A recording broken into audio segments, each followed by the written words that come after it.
Crime branch के 1 दर्जन अफसर दिल्ली के मुख्यमंत्री अरविंद केजरीवाल जी के घर पहुंचे। क्राइम ब्रांच का एक तथाकथित नोटिस लेके पहुंचे। कहते हैं कि ये नोटिस हम दिल्ली के मुख्यमंत्री अरविंद केजरीवाल जी के हाथ में ही देंगे। आज सुबह वही आधा दर्जन क्राइम ब्रांच के अफसर मेरे घर पहुंचे। 2-3 घंटे तक वहां पे इंतजार किया। कभी अंदर गए, कभी बाहर गए, कभी घर के पीछे के दरवाजे पे गए, कभी आगे के दरवाजे पे आए। कहते हैं जी क्राइम ब्रांच का नोटिस है और नोटिस सीधा मंत्री जी के हाथ में देंगे। वैसे तो जो बेचारे क्राइम ब्रांच के अफसर आए, हमें उन बेचारों पे के दया ही आती है।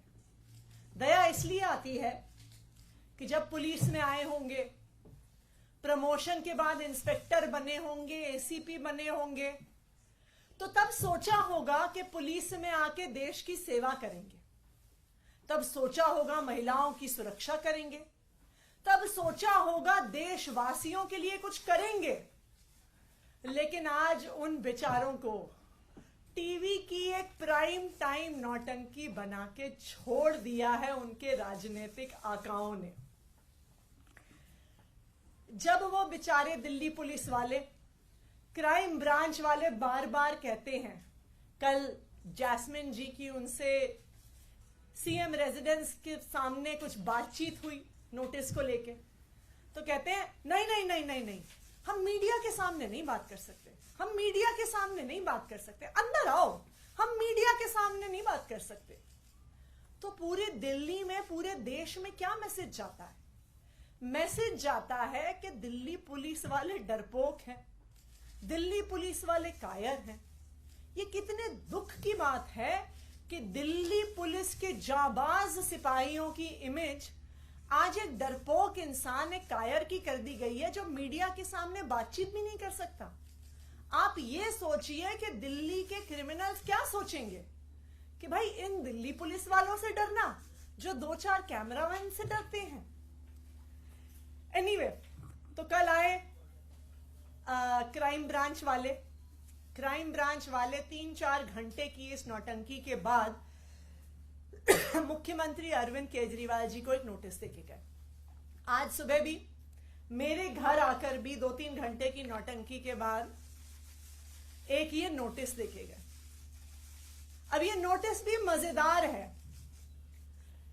ये नोटिस ना तो एफआईआर है, ना ये किसी प्रकार का समन्स है, ना इसमें आईपीसी की कोई धारा, ना इसमें सीआरपीसी की कोई धारा, ना इसमें पीएमएलए की कोई धारा, ना इसमें प्रिवेंशन ऑफ करप्शन एक्ट की कोई धारा।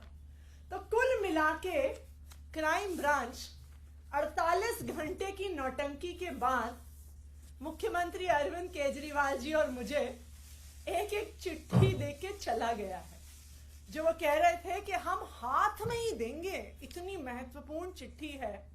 मैं कई बार सोचती हूं कि हमारे तो घरों में कभी अमेज़न वाले आते हैं, कभी फ्लिपकार्ट वाले आते हैं, कभी सरकारी कर्मचारी डाक की फाइलें लेके आते हैं। तो ये तो स्वाभाविक बात है कि वो फाइलें, वो डिलीवरी ऑफिस में ही छोड़ी जाती है। कोई मुख्यमंत्री, कोई मंत्री डाक के डेस्क पे बैठ के चिट्ठी रिसीव करने के लिए नहीं बैठा।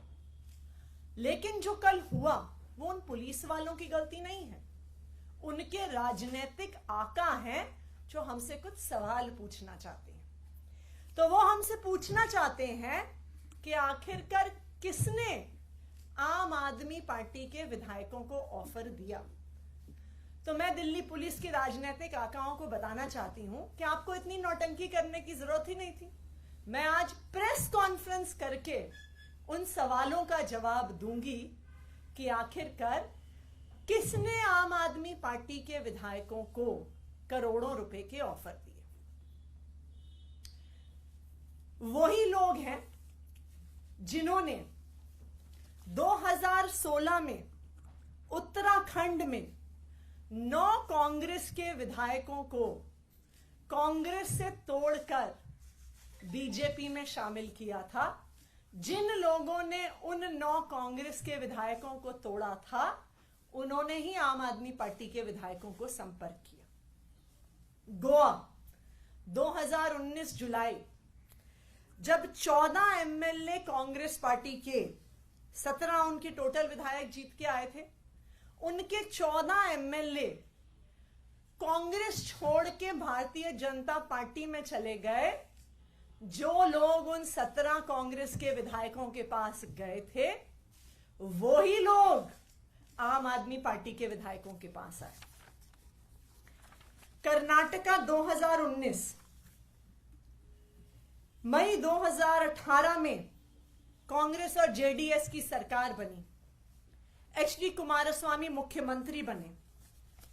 जुलाई 2019 में कांग्रेस और जेडीएस के 17 विधायक टूटकर भारतीय जनता पार्टी में चले गए।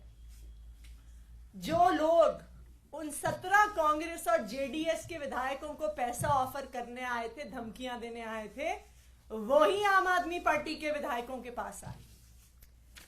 मध्य प्रदेश 2020, कमलनाथ मुख्यमंत्री थे, कांग्रेस की सरकार थी।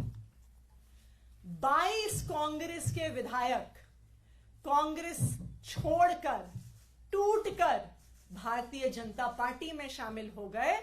तो जो उन कांग्रेस के 22 विधायकों को खरीदने आए थे, उनको तोड़ने आए थे, वही आम आदमी पार्टी के विधायकों के पास आए।